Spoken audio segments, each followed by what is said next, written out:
दोस्तों, हमें ज़िंदगी में कभी भी हार नहीं मानना चाहिए, क्योंकि आपने देखा होगा कि जब भी नदी कहीं से भी निकलती है तो वो कभी किसी से नहीं पूछती है कि मेरा रास्ता कितनी दूर है। मतलब उसका रास्ता समुद्र रहता है, तो कभी वो किसी से नहीं पूछती कि यहाँ से समुद्र कितनी दूर है। बस अपनी लगन में, अपने मन मस्त मूल्य में चलती रहती है। तो साथियों, इसी के साथ सभी को मेरा जय हिंद। साथियों, आज का जो हमारा टॉपिक रहेगा वो रहेगा औसत, एवरेज। तो दोस्तों, आपको मालूम है कि औसत जो हमारा टॉपिक है कितना महत्वपूर्ण है, क्योंकि आप ऑल इंडिया की कोई सी भी एग्जाम ले लो, छोटी से लेकर बड़ी तक, हर एग्जाम में औसत से क्वेश्चन बनता ही है, 1 या 2 नंबर का। तो दोस्तों, आज का टॉपिक बहुत ही इंटरेस्टिंग होने वाला है और बड़े बड़े सवाल जो सूत्र है आपको बहुत अच्छी तरीके से याद करा दूंगा। तो दोस्तों, आप जितने भी लोग वीडियो देख रहे हो, इस वीडियो को ज़्यादा से ज़्यादा तक लोगों को शेयर करें, लाइक करें, कमेंट करें, और चैनल पे पहली बार आ रहे हो दोस्तों, चैनल को लाइक और सब्सक्राइब जरूर करें। तो दोस्तों, देर ना करते हम शुरुआत करते हैं। दोस्तों, औसत की बात करते हैं। औसत में क्या होता है दोस्तों? सिंपल देखो, ये लिखा है, ये परिभाषा है। चलो आप थोड़ा देख लेते हैं, इसको देखता हूँ फिर समझाता हूँ। 2 या 2 से अधिक संख्याओं का औसत वहाँ संख्या है जो उन संख्याओं के योगफल को उसकी संख्या से भाग देने पर प्राप्त होता है। ठीक है, ये आ गया। औसत क्या है? संख्याओं का योग बट्टे में संख्याओं की सभी संख्याओं की संख्या। मतलब मान के चलो 5 व्यक्ति है, 5 व्यक्ति है। अब 5 व्यक्ति एक दिन में अलग अलग पैसे कमाते हैं, तो क्या हो जाएगा दोस्तों? नीचे क्या जाएगा? 5 व्यक्ति। अब 5 व्यक्ति, पहला व्यक्ति 2 रुपये कमाता, दूसरा व्यक्ति 3 रुपये कमाता, तीसरा 7 रुपये कमाता, चौथा 8 रुपये कमाता, दूसरा 5वां 10 रुपये कमाता। तो उन सभी का योग और ये उनका 5 लोगों की संख्या, बस उसको निकाल लो तो आपका आंसर आ जाएगा। ये सिंपल फॉर्मूला है दोस्तों, ये मतलब ये परिभाषा है, लेकिन समझने के लिए आपको बता रहा हूँ ये चीजें सारी। ठीक है, अब दोस्तों यहाँ से देखेंगे अपन बहुत महत्वपूर्ण फार्मूले, क्योंकि औसत में कुछ फार्मूले से ही सारे आंसर निकले जाते हैं। तो देखते हैं अपन सबसे पहले औसत क्या है दोस्तों। औसत का फार्मूला ये तो आपको मालूम ही है। ठीक, इसके साथ देखो भी सभी संख्याओं का योग, सभी संख्या का योग क्या जाएगा? इन दोनों का मल्टीप्लाई हो जाता है दोस्तों। ये ऐसा क्रॉस मल्टीप्लाई है ना, ऐसे इसको सभी संख्या को तो औसत और गुणा में संख्याओं की संख्या, औसत गुणा संख्याओं की संख्या, सभी संख्याओं की संख्या, है ना? ठीक है, अभी क्या हो गया? यहाँ से देखते हैं, यहाँ शुरू होते हैं। ये मुख्य फार्मूले है ना, ये सबसे मुख्य फार्मूले, 2 फार्मूले। ठीक है, और बाकी वाले सरल है। ठीक है, ये भी तीसरा भी इंपॉर्टेंट है। तो देखते हैं हम दोस्तों, सबसे पहला फार्मूला क्या है? लगातार n तक की प्राकृतक ये संख्या क्या है दोस्तों? योग। तो उसका फार्मूला क्या है दोस्तों? n+1 अपॉन में 2। ठीक है, ये काय की बात कर रहा हूं? योग की। अब अगर योग आ गया, ठीक है, यहाँ योग आया, अब n लगातार सेम टू सेम यही है। इसके एक से 2 फार्मूले बने। ठीक है, सेम टू सेम लगातार n तक की प्राकृतिक संख्याओं का ये योग था और ये औसत। अब औसत की बात करें तो दोस्तों कुछ नहीं करना है, ये पास वाला n है जिसको हटाना है, तो n+1 अपॉन में 2। ठीक है, दूसरा देखते हैं अपन। ठीक है, ये एक में 2 फार्मूले है। ठीक है, दूसरा देखते हैं, लगातार n तक की प्राकृत संख्याओं के वर्गों का योग। काय का? वर्गों का, समझना, वर्गों का योग। तो क्या हो रहा है? n+1 upon 2, n+1 कोष्टक 2n+1 upon में 6। ठीक है, अब अगर यहाँ औसत की बात करेगा तो दोस्तों ये n हटाना है, जैसे इसमें से n हटाया था ना, सेम टू सेम ऐसा n हटाना है। ठीक, आया समझ में? ये वर्गों का औसत हो गया, ये वर्गों का योग हो गया और ये वर्गों का औसत। ठीक है, अब लगातार n तक की प्राकृत संख्याओं के घनों के योग की बात करा। अब घनों के योग में क्या है दोस्तों? ये सेम n+1 कोष्टक बंद और अपॉन में 2 और यहाँ भार कोष्टक में 2। तो क्या योग आ जाएगा? औसत की घनों का औसत पूछेगा तो क्या जाएगा?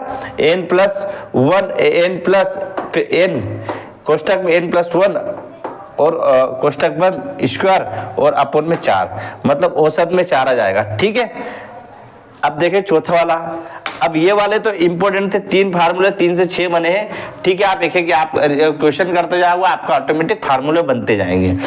देखते, लगातार n तक के प्राकृतक सम संख्याओं का औसत क्या है? काय का? सम संख्या n अपॉन में 2+1। प्रथम n प्राकृतक सम संख्याओं के औसत। ठीक है, इसमें क्या दोस्तों जुड़ जाएगा, क्या प्राकृतिक सम संख्या पूछेगा लगातार और प्रथम n की पूछेगा तो बस ये 2 हट जाएगा, ठीक है, n+1 आ जाएगा।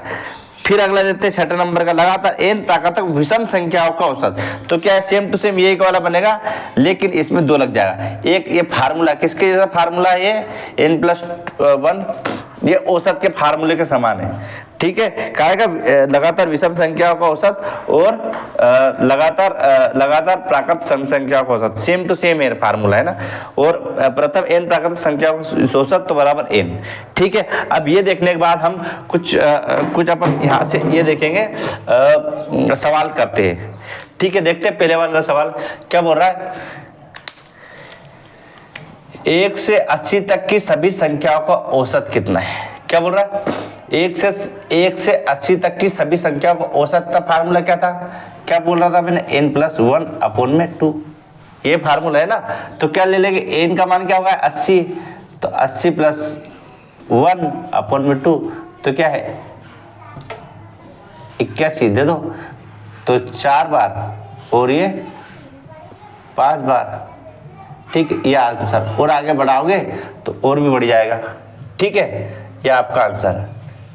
आया समझ में, है ना। पॉइंट से दशमलव से और भी बढ़ सकता है, 4 बार आ गया, फिर ये पॉइंट में 1 लगाया तो एक बार वापस 5 भी आ सकता है, इस टाइप से 455 भी ले सकते हो, ठीक है। अगला सवाल देखते हैं क्या बोल रहा है।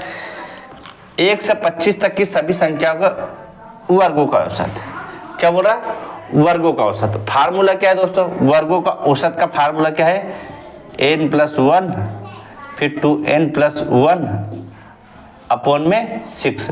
अब समझना यहाँ क्या है, वर्गों के बाद अगर वर्गों का औसत और अगर वर्गों का औसत पूछ रहा है तो ये फार्मूला देखो, वर्गों का औसत ये, ठीक है। अगर वर्गों का योग आ जाता तो n यहाँ n लग जाता, जो अपन ने लगाया नहीं, सेम टू सेम इतना ही है, कुछ अंतर नहीं है। फार्मूले में अपन सवाल रखते हैं क्या है, n का मान क्या है दोस्तों, n का मान अपना 25 है, ठीक है। तो क्या जाएगा 25 + 1, ठीक, फिर 2 गुणित 25 + 1 नीचे 6, ठीक है। तो क्या लेंगे 26, फिर गुणा में क्या जाएगा 50 और ये 51 और ये 6, ठीक है।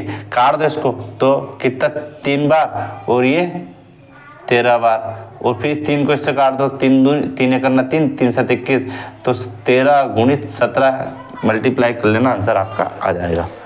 आ रहा समझ में, फार्मूले पे सारी चीज डिपेंड है, ठीक है। अब क्या बोल रहा है, 1 से 17 तक की सभी संख्याओं के घनों का औसत, काय का घनों का औसत। अब घनों का फार्मूला क्या है, घनों का फार्मूला देखो ये रहा, क्या है फार्मूला घनों का, ये वाला घनों का औसत है ना, घनों का औसत ये क्या है फार्मूला, फार्मूला लिखो फिर तो n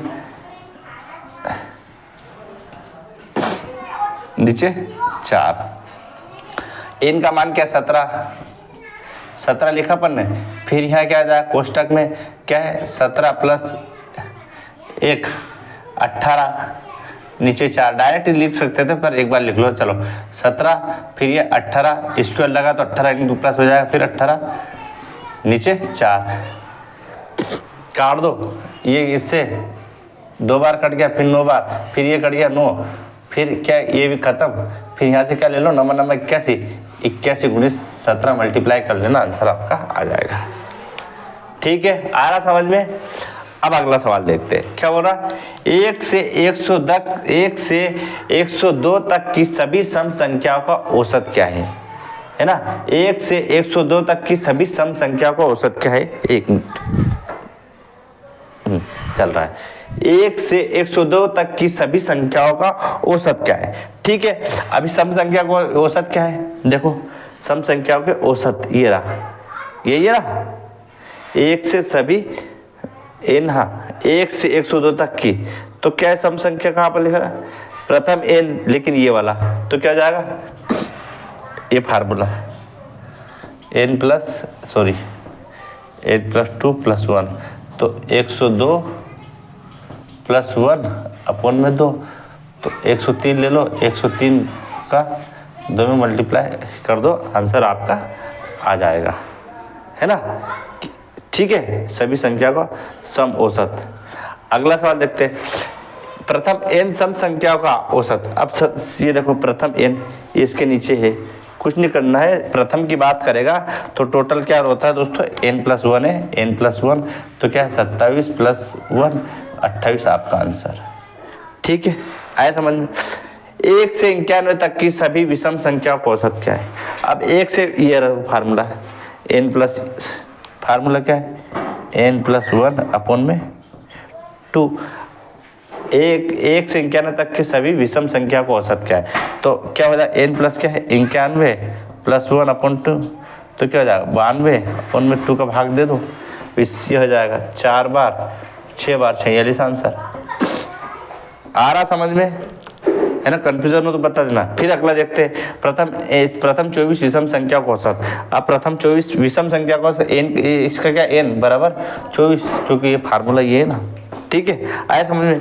ये दोस्तों आज का हमारा औसत वाला फर्स्ट पार्ट पूरा कंप्लीट हो गया है। अगर आपको इसमें कंफ्यूजन हो तो हमें कमेंट करके जरूर बताएं। तो दोस्तों ऐसे ही हंसते रहिए, मुस्कुराते रहिए, अपने माता पिता गुरुजनों बड़ों सब बड़े लोगों का सम्मान करते रहिए और आपने जीवन में जो लक्ष्य पाया उस लक्ष्य को पाने के लिए निरंतर मेहनत और संघर्ष करते रहिए। मिलते हैं दोस्तों नेक्स्ट दिन। जय हिंद, जय भारत, वंदे मातरम, भारत माता की जय।